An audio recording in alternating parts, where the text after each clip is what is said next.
Rabbi शरह ली सदरी यस्सिर ली अमरी वहलुल उक़दतम मिन लिसानी यफ़क़हू क़ौली। इब्तिदा है रब्बिल ज़ुल के बाबरकत नाम के साथ जो दिलों के भेद खूब जानता है। अस्सलामु अलैकुम व रहमतुल्लाहि व बरकातुहू। अल्लाह करीम ने नबी करीम सल्लल्लाहु अलैहि वसल्लम को तमाम जहानों के लिए रहमत बनाकर भेजा। इसी तरह अल्लाह पाक ने आप सल्लल्लाहु अलैहि वसल्लम की अज़मत के बाज़ पहलुओं का ज़िक्र जो है वो अपने कुरान करीम में भी फरमाया है। उनमें से आपकी शान रहमत ये है जिसका तज़किरा सूरह अंबिया में किया गया। कुरान करीम में फरमाया गया है कि ए नबी, हमने आपको नहीं भेजा मगर तमाम जहानों के लिए रहमत बनाकर। आपकी ज़ाते करामी किस पहलू से रहमत है, हम इस हकीकत को मुकम्मल तौर पर समझ नहीं सकते। बहरहाल ये बात रोज़े रोशन की तरह आया है कि आपकी ज़ात, आपका पैगाम हदायत और आपका अदा करदा दीन और निज़ाम अदल इज्तमाई पूरी नूए इंसानियत के लिए रहमत का सामान है। आपके ज़रिए हदायत की जो रोशनी फैली वो दुनिया में हर तबके के लिए, हमारे माशरे में, ख़्वाह वो आम इंसान हो, कोई फ़लसफ़ी हो, कोई मुफ़क्कर हो या कोई दानिश्वर, एक आम इंसान हो, मेहनत कश हो या मज़दूर, हर एक के लिए इंसानियत के हर तबके में रहनुमाई है। सूरह आराफ की आयत नंबर 156 और 157 में पूरी नौ इंसानी के लिए, बल्कि क़यामत तक आने वाले इंसानों के लिए आपकी रहमत के बाज़ अहम पहलुओं को नुमाया किया गया है। इससे पहले बनी इसराइल के इस्तग़फ़ार का ज़िक्र है, जिसका पस मंज़र है कि जब मूसा तौरात की अलवाह और शरीयत पाने की गर्ज़ से कोहे तूर पर गए तो आपके पीछे कौम ने बिछड़े की परस्तिश शुरू कर दी। शिर्क बज़ाते ख़ुद एक बहुत बड़ा गुनाह है। कुरान करीम में फरमाया जाता है कि इन्ना शिर्क लज़ुल्मुन अज़ीम, बेशक शिर्क एक बहुत बड़ा गुनाह है। चनाचे इस जुर्म पर उस कौम को सज़ा दी गई और सख्त सज़ा दी गई। उन्हीं के रिश्तेदारों और अजीज़ों ने उन्हें अपने हाथों से कत्ल किया।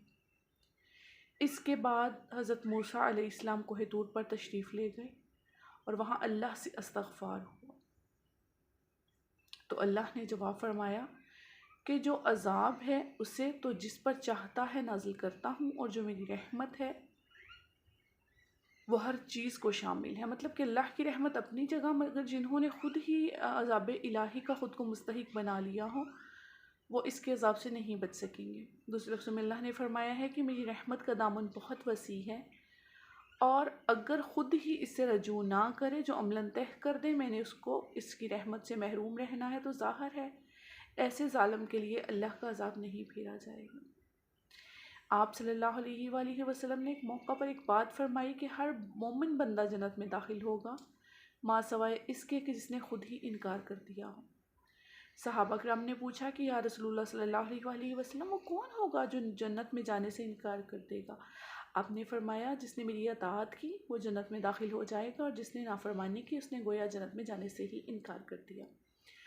अल्लाह ताला ने फरमाया है कि मैं लिख लूँगा इस रहमत को इन लोगों के लिए जो तकवा इख्तियार करेंगे और ज़कात देंगे और हमारी आयात पर ईमान रखते होंगे। मुफस्सिरीन ये कहते हैं कि अल्लाह ताला की रहमत आम भी है और ख़ास भी है। यहाँ रहमत ख़ास का ज़िक्र हो रहा है जिसके मुस्तहिक सिर्फ वो लोग होंगे जो अल्लाह करीम की खातर तकवा इख्तियार करेंगे, ज़कात देंगे, हकूकुल्लाह और हकूकुल इबाद का ख्याल रखेंगे और अल्लाह ताला की तमाम आयात पर ईमान लाएंगे, वो इसकी रहमत के मुस्तहिक होंगे। अगली आयत में इसका जिक्र किया गया कि जो लोग मेरे रसूल उम्मी का इत्तबा करेंगे, जिनके औसाफ को वो अपने तुरात और इंजील में लिखा हुआ पाते हैं, नबी करीम सल्लल्लाहु अलैहि वसल्लम की रहमतुल आलमीन तो वैसे भी आम ख़ास हर इंसानों के लिए है, और जो आप पर ईमान लाने वाले हैं उनकी तो रहमत ख़ास है। अल्लाह करीम हम सब को अमल करने वाला, नेकियों की दावत देने वाला और नेकियां समेटने वाला बनाए। लेकिन ये वाली बात तो रोज़े रोशन की तरह अय्या है कि कोई भी नेक अमल, कोई भी अच्छा अमल, किसी के लिए इवन के अच्छा बोल, कोई भी इंसान इस पर कादर नहीं है जब तक अल्लाह करीम की ख़ास रहमत ना हो उस बंदे पर। अल्लाह ताला हमें समझने वाला, अमल करने वाला, नेकी को आगे फैलाने वाला और बुराई से रोकने वाला बनाए।